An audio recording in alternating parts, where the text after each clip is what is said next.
তাহমিল তানজিল এই বিষয়টি মূলত কি ভিসা? অনেকেই প্রশ্ন করেন, ভাইয়া এই বিষয়তে আসলে সৌদি আরবে কি আমাকে লোড আনলোডের কাজ করতে হবে?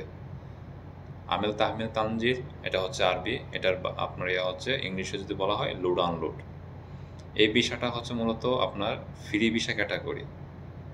এখন অনেকে বলতে পারেন, ভাই ফ্রি ভিসা বলতে কোনো ভিসা আছে? আসলে ফ্রি ভিসা বলতে কোনো ভিসা নেই, এটা হচ্ছে কথিত একটা ভিসা, মানে আমরা বাংলাদেশের এটাকে নাম ফেলাইছি ফ্রি ভিসা।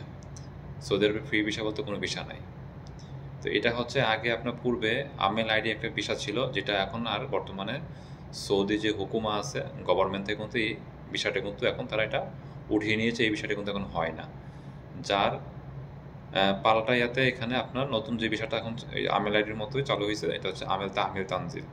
এই বিষয়তে আপনি সৌদি আরবে যদি আসেন, আপনি যে কোনো ধরনের কাজ করতে পারবেন।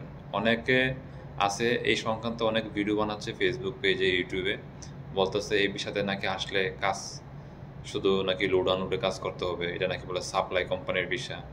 মানে ভুলভাল যত তথ্য আছে সব মানুষকে মানে বিভ্রান্তি করার চেষ্টা করতেছে। আসলে লোড আনলোড হচ্ছে আপনার মূলত আপনার ফ্রি ভিসা ক্যাটাগরি, এটাতে আপনি আপনার স্বাধীন মতো যে কোনো কাজ করতে পারেন। আপনি যদি ড্রাইভিং লাইসেন্স থাকে আপনি ড্রাইভিং করতে পারেন, আপনি নিজের দোকান নিতে পারেন, ঠিক আছে? আপনার মন মতো আপনি যে কোনো কাজ করতে পারেন, এই বিষয়তে আপনি আসতে পারেন।